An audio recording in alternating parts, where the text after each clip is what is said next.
বেশ কিছুদিন ধরেই বাজারে সয়াবিন তেলের সরবরাহ কম। বিক্রেতারা বলছেন ভোক্তা পর্যায়ে দাম না বাড়লেও শর্ত সাপেক্ষে চাহিদার অর্ধেক মিলছে ভোজ্য তেল। এতে ক্ষোভ জানিয়েছেন খুচরা বিক্রেতারা।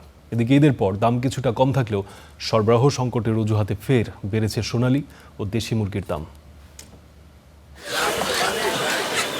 সাপ্তাহিক ছুটির দিন শুক্রবার প্রতি কেজি সোনালী মুরগি বিক্রি হচ্ছে 400 থেকে 420 টাকায়, আর দেশি মুরগি কেজি বিক্রি হচ্ছে 700 থেকে 720 টাকায়। তবে ব্রয়লার মুরগির দাম কেজি বিক্রি হচ্ছে 180 থেকে 190 টাকায়। হঠাৎ করে মুরগির দাম এত বেড়ে যাওয়ায় ক্ষোভ জানালেন ক্রেতারা। মাল কম মানে বুঝে যে খামার মাল কম, অনেক অনেক খামার বন্ধ হয়ে গেছে বই, তো এই দাম বাড়তি। এই জন্য মনে করেন যারা ছোটোখাটো খামারি এটা বন্ধ, যারা বড় বড় খামারিরা এখনো আছে। আমাদের কাছে সেটা হচ্ছে স্যার সিন্ডিকেট, আর কিছুই না। কোনো গভর্নমেন্টে আসলে এটা নিয়ে কাজ করতেছে না, সব গভর্নমেন্টে নিজেরটা চিন্তা করতেছে, পাবলিক কি চাইতেছে এটা কেউ চিন্তা করতেছে না। কোনো তদারকি নাই, কিছু নাই, এটা একটা নিয়ন্ত্রণের নাই, এখন নিয়ন্ত্রণের বাইরে চলে গেছে। মুরগির সঙ্গে 10 থেকে 30 টাকা পর্যন্ত বেড়েছে সব ধরনের সবজির দাম। মোটামুটি কিছুটা ঈদের পরপরই কিছুটা কম ছিল, এখন একটু বাড়ছে, বৃদ্ধি পাইছে, লোক শহরের লোক বাড়ছে। শীতের মাল শেষ, গরমের মাল ভরপুর লাগে না। ধরেন নতুন কাঁকড় বাড়িয়েছে 150 টাকা কেজি, এদিকাল হবার শুরু হইতেছে। কিছুদিন গেলে দেখবেন 80 টাকা 50 টাকা কেজি, কারণ এটা নতুন আমদানি হইতেছে। কারণ বৃষ্টি বাড়বে, ফসলও বাড়িয়ে যায়, মোটামুটি দামও কমে যায়।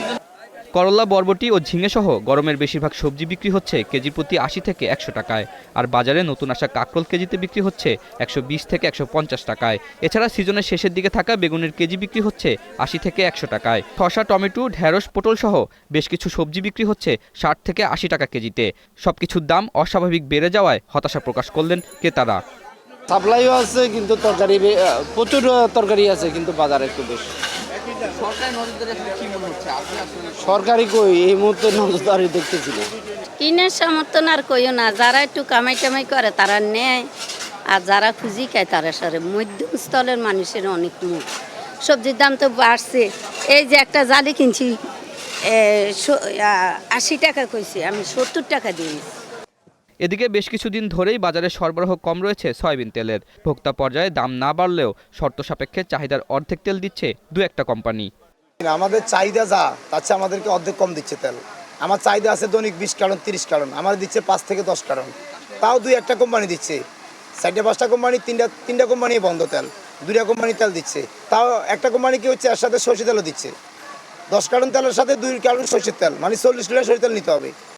বাজারে অস্থিরতা রোধে সরকারের সঠিক নজরদারি নেই বলে অভিযোগ ক্রেতাদের। সবার নাগালের মধ্যে দাম কমিয়ে আনতে আরও তৎপর ভূমিকার প্রত্যাশা তাদের। আতাউর নিয়ন, স্টার নিউজ, ঢাকা।